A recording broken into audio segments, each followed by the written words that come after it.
Futuro.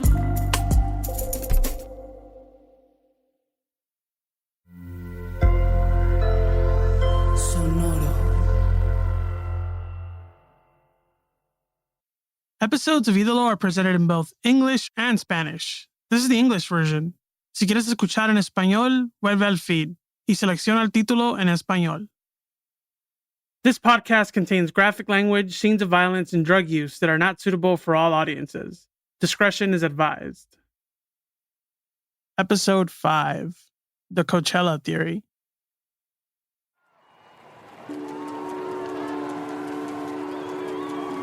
I remember every single time I've been to Coachella. I remember when the living members of NWA reunited, how sweaty Ice Cube looked as he called Dr. Dre onto the stage. Is there a doctor in the motherfucking house? I remember Beyonce. Oof. I mean, as long as I live, I will remember Beyonce's homecoming performance and the chills it gave me. Coachella, y'all ready? I remember jumping up and down to Calvin Harris, singing along to Los Ángeles Azules, Como Te Voy a Olvidar,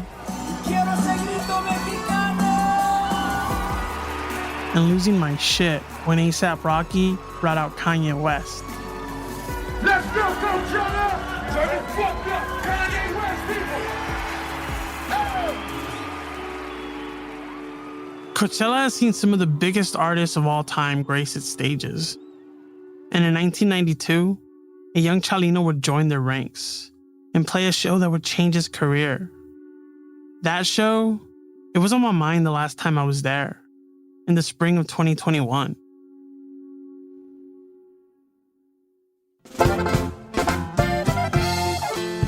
Alright, so we're in Coachella on a windy spring afternoon.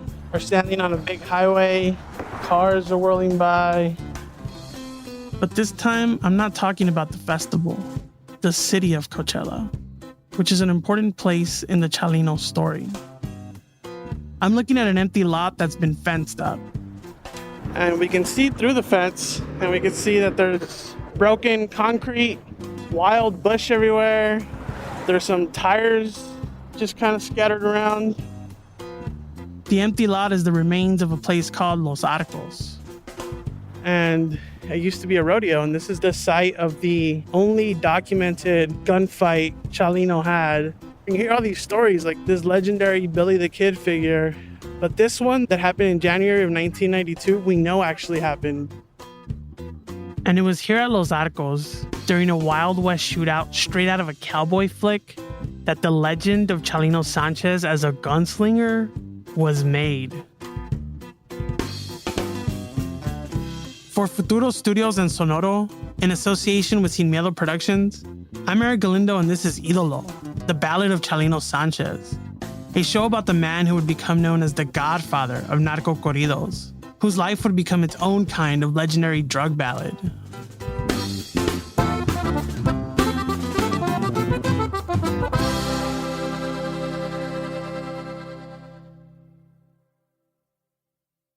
All right, cue the Ennio Morricone music.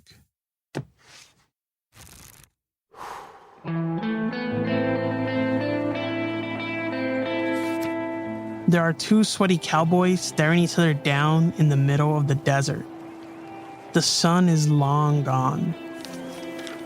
One man is on stage. Gracias por esos bonitos aplausos, oiga. And the other in the crowd.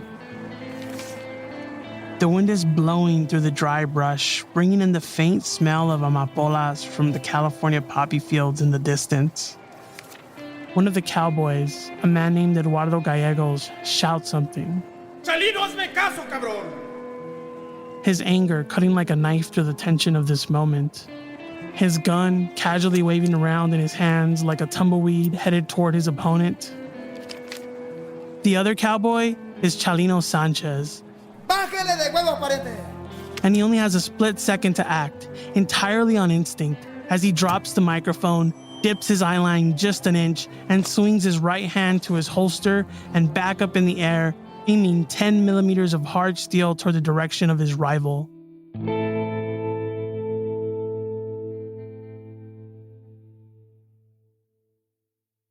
What's about to happen next is the incredible true story that's the foundation for the Coachella Theory, that Chalino Sanchez was murdered for his part in a Wild West duel that took place in front of an audience in one of California's most famous musical venues. And to understand why it happened, how it went down, and how it changed the course of Chalino's life, we need to go back to Southeast Los Angeles in the early 90s. When the music of the streets was found in swap meets all over Black and Brown LA.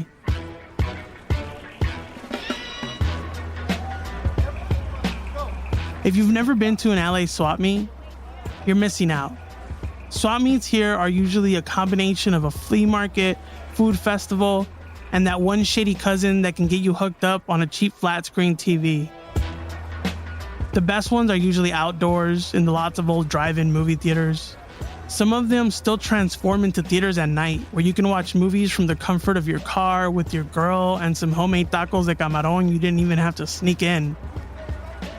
If it sounds like I have a soft spot for LA swap meets, it's because I do. I fucking love the swap meet. Yo, my first job ever was working for $10 a day at a puesto that sold slightly defective Hanes underwear in the Paramount swap meet.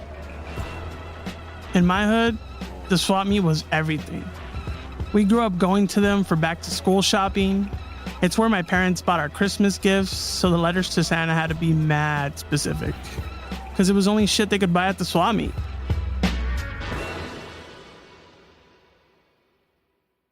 And in the 90s, the swap meet is where you would find the music not being played on the radio, all the street hits. That was something pioneered by people like Dr. Dre and a Japanese-American man named Steve Yano. In the 80s, Yano owned a music booth at the Rhodium swap meet, and he had this one customer who was buying all these underground records. That customer was a drug dealer with dreams of being a music mogul named Eric Wright, aka Eazy-E. Eazy-E asked Yano to connect him with the guys making all the tapes he was buying. And that's how Eazy met Dr. Dre and Ice Cube. These hip-hop legends started NWA thanks to a swap meet. And the group got off the ground by selling their tapes at the swap meet too. NWA was one of the first musical acts to blow up because of swap meet sales. This became a model for non-commercial artists to get their music sold and also made. And that's how Chalino Sanchez started getting his music out there, when he was just making bootleg tapes of songs he wrote for Narcos that a lot of people were too scared to record, let alone sell in the store. Chalino would sell his cassettes at the Paramount swap meet and out of the trunk of his car. That's my friend and musician Donnie Robles. He grew up idolizing Chalino Sanchez and eventually followed in his footsteps into the music business, where he got to hang out with a lot of Chalino's friends, and even played the bajo sexto on an album by Chalino's son, Adan Sanchez. So he's heard a lot about Chalino from the people who knew him best. And he told me that Chalino was making a ton of money selling his tapes in the parking lot of the Paramount swap meet. Well, at first it wasn't that many, but it got to that point that it was 30,000. The music spread by word of mouth. Yeah, bumping the music, somebody will like it, and then they'll buy it, bump it in their car, then, hey, who's that? I guess it became very popular. Soon you could hear Chalino's music all over Los Angeles. And Chalino went from just selling tapes to performing all over LA. I do remember going to a party and he was performing, like as a little girl. That's Univision anchor Yared Ramos, who remembers going to family parties as a kid where Chalino was hired to perform. And in LA, there's a huge hub for people from Sinaloa. In that time, it was so much more easier to know someone that knew Chalino to play at your kid's baptism, at your kid's quinceañera, at your wedding. I haven't asked my dad how many times he saw him live, but I know and I remember a few times that I did. Can you imagine? You go to your little cousin's quince in a backyard, and the little band they hired to play turns out to be the next Beyonce? That's what it was like in the early days of Chalino's career. That's how corrido singers became stars, by playing quinceañeras and swap meets.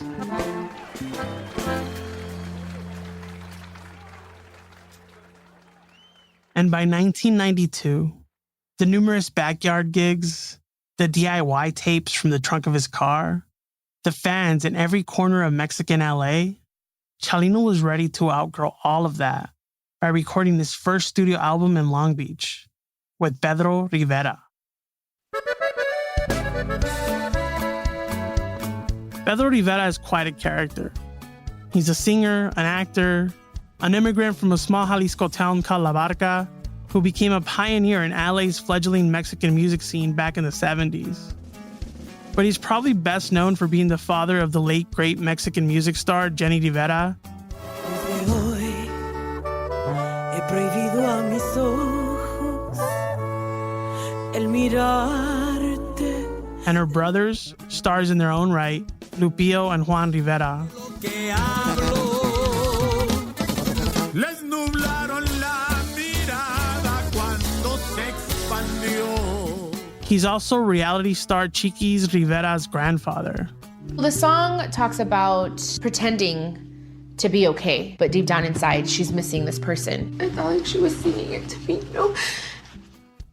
But for the purposes of this story, Pedro Rivera was a swap meet vendor with dreams of becoming the Death Row Records of Mexican music. Don Pedro used to own a booth at the Paramount swap meet where his kids all worked before they got famous. Pedro also owned a studio in Long Beach called Cintas Aquario. The studio and the booth would become the launching point for the careers of his kids, of people like Valentina Elizalde, and of Chalino Sanchez. Once he started with Pedro Rivera, and Pedro Rivera started making more copies, Pedro Rivera had the distribution, so he'll send it to other states. As Donnie points out here, Pedro Rivera gave Chalino legitimate distribution out of LA into other regions with big Mexican populations. And it got Chalino the attention of bigger audiences and eventually bigger record labels. Even though Chalino left Cintas Aquario for good in 1992, Don Pedro still often takes credit for discovering and launching Chalino's career. By then, Chalino's narco corridos could be heard all over Mexico and the southwestern United States. Songs like El Pelavacas, La verdad no se ha sabido, la cosa es que lo mataron. Noches Tenebrosas, Era una noche tenebrosa y fría, cuando las horas en silencio me pasaban. and El Gallo de Sinaloa. Soy gallo de Sinaloa, jugado en varios palenques.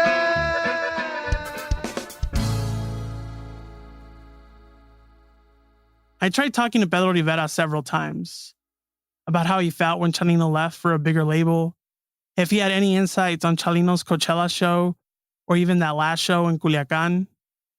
In the summer of 2021, I had enough of the phone tag and the back and forth with managers and producers, so I just rolled up with my producer Juan Diego to Pedro Rivera's Cintas Aquario studio in Long Beach, unannounced, and tried to convince him to sit down for an interview.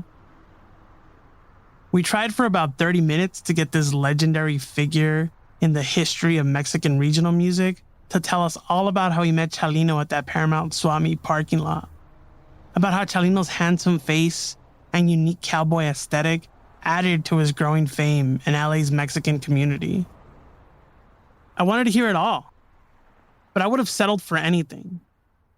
But Don Pedro declined to say a single word on tape about Chalino out of concerns for his own safety. It was a hot Friday afternoon, and I was standing where Chalino Sanchez himself had stood more than 30 years ago.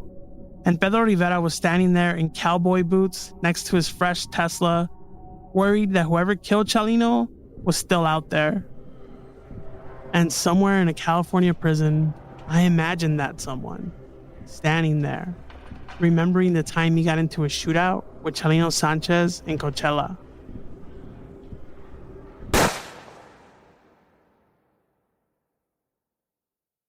Early in January 1992, rumors that Chalino was going to play at a quinceañera in Compton began to spread around my neighborhood. A few days later, police had to be called in to shut the event down because so many people had showed up to this young girl's birthday party.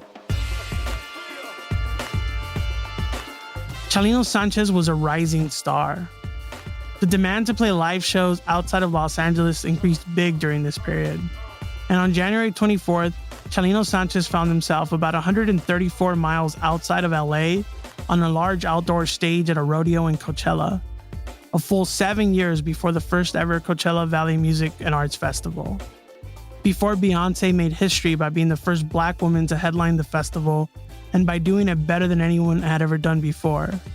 Before you had to buy your festival wristband online almost a year in advance.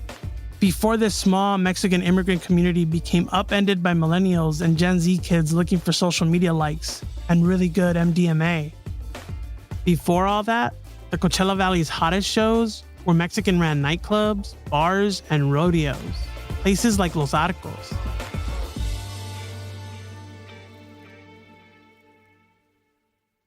Picture this.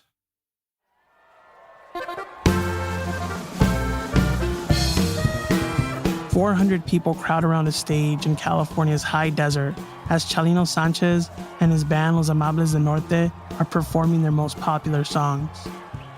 Everyone is dancing and having a good time, except there's this angry fan who keeps asking Chalino to play El Gallo de Sinaloa, a narco corrido about a real-life cartel assassin.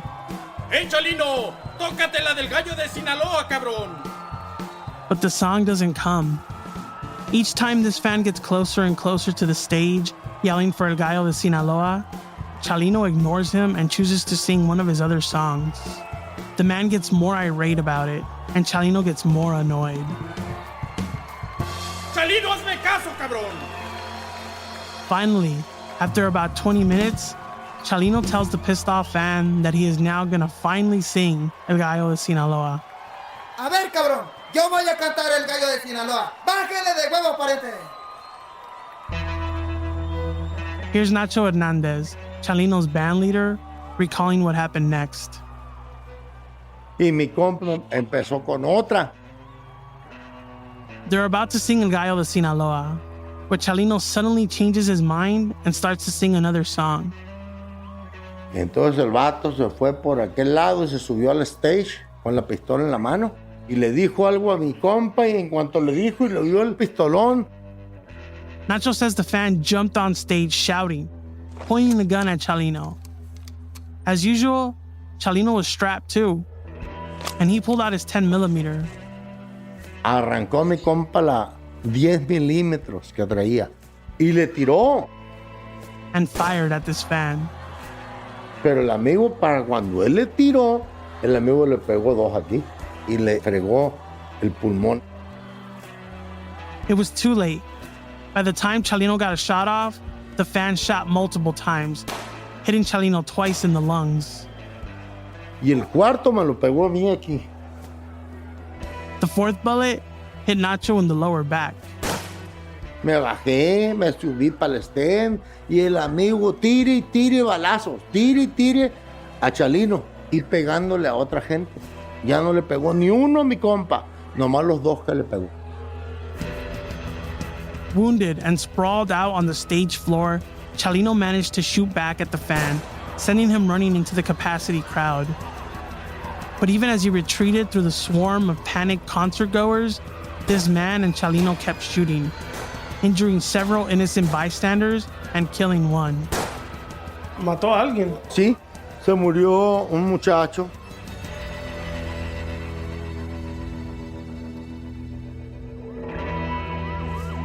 The shooter, later revealed to be Eduardo Gallegos, aka Edward Gallegos, was subdued by the crowd and eventually arrested by police. ¡Suelten, hijos de la chingada! ¡Suéltenme! And Chalino survived this attempt on his life, but just barely.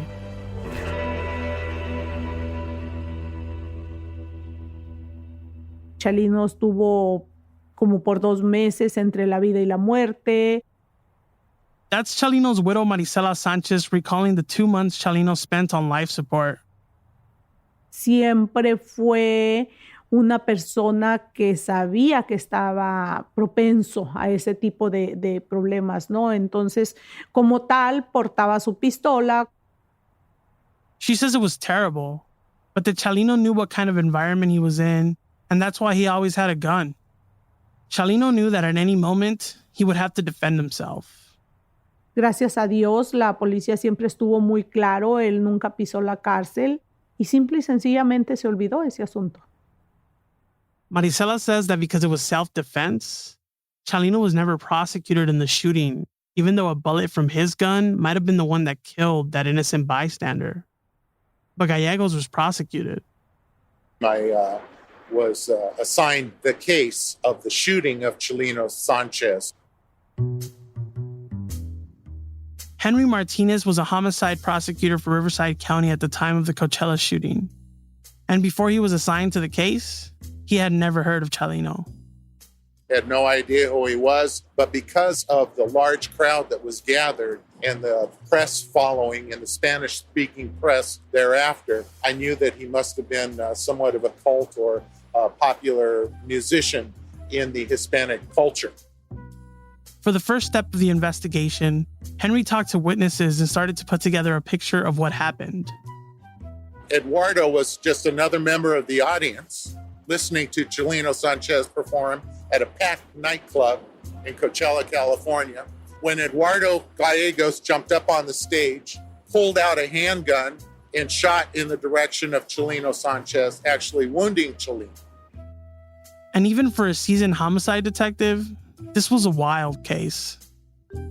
Unexpected, of course, to anybody in, at least I would think, in the crowd or to anybody in my office or law enforcement. Chalino was packing his own weapon, pulled out his own large caliber handgun, and commenced shooting at Eduardo. There's a slightly different account found in legal documents that Chalino's gun jammed when he first tried to fire it back at Gallegos, and he then proceeded to throw it at Gallegos' face. But either way, that was it. The cops knew what everyone else knew. Gallegos jumped on stage and a shootout ensued, and no one knew why Gallegos did what he did. Going into it, we had no idea what a possible motive might be. It just was not there. Eduardo was not talking. There was no rumors to follow up on. All we had was the cold facts of an unprovoked, unexplained shooting of Chalino Sanchez.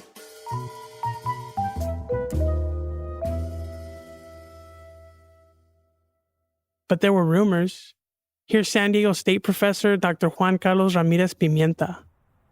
Immediately people started saying that one of the cartels, Sinaloa cartel, had sent a hitman, which was this Eduardo Gallegos, to kill Chalino. It was the natural thing to think. Chalino had a reputation in the underworld. He was making songs about and for narcos. Surely Gallegos was sent by them to kill Chalino. Maybe he pissed off the Rio Gallo de Sinaloa for putting him on blast in a song. The cops found this explanation seductive as well.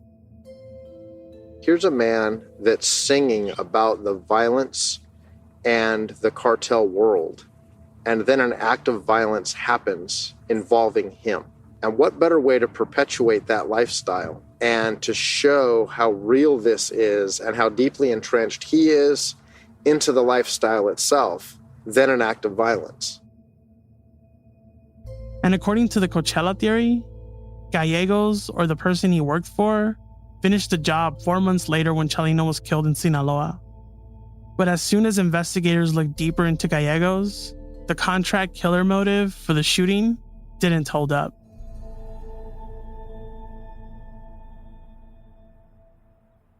I talked to the detectives on the case. They did not want to talk a lot about it, but they did talk.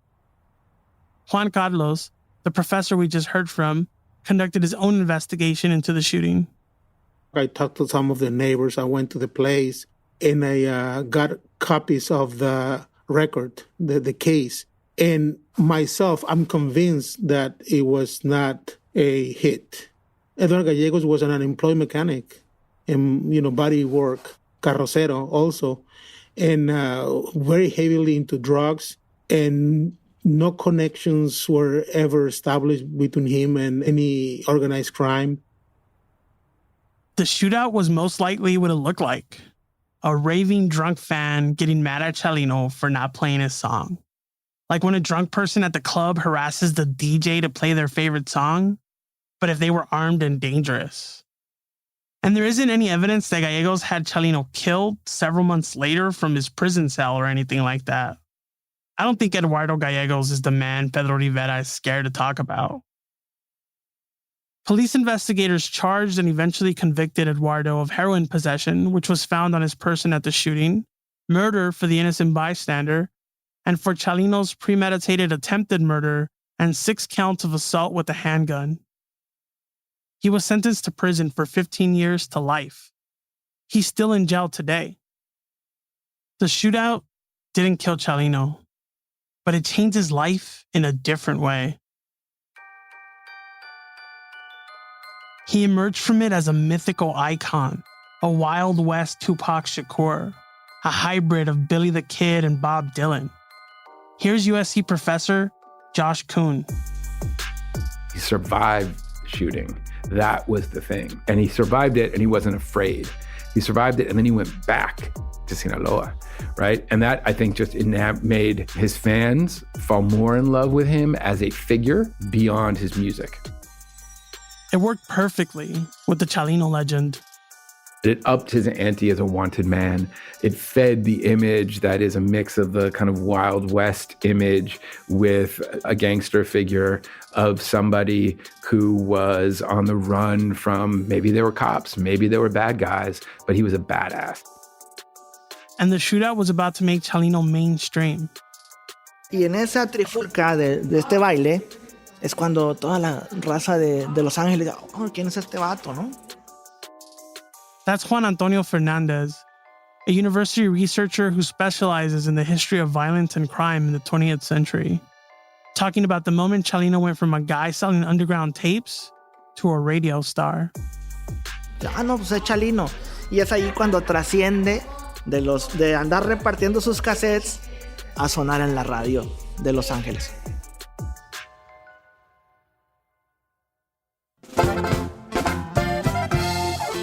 Gallegos didn't kill Chalino that night, but I'm convinced Gallegos' attempt on Chalino's life is perhaps the biggest reason Chalino would wind up dying the way he did.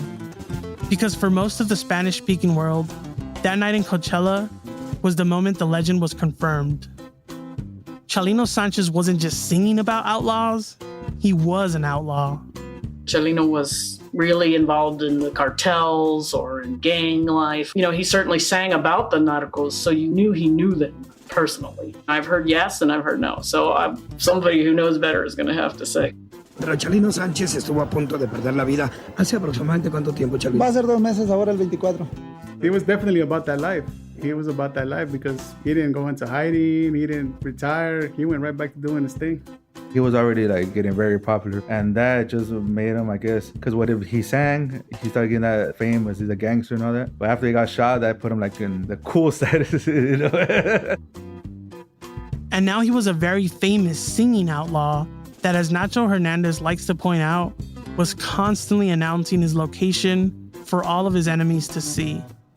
No puedes, no se puede ser valiente y músico porque te anuncias. That's on the next episode of Idolo, the Ballad of Chalino Sanchez.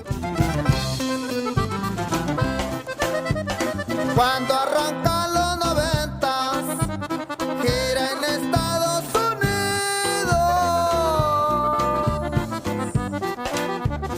Ya le tiraba lo grande, pues ya era bien conocido. Y en un show allá en Coachella, la noche termina en tiro. Un cabrón no respetuoso, una canción le exigió.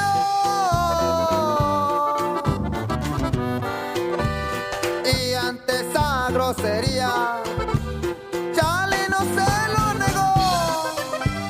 Ahí se armó la balacera.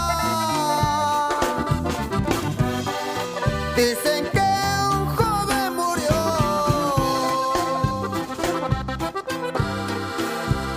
Y en el valle de Coachella, esas balas pudieron matarlo. Su legado aún sigue vivo, tanto aquí como en el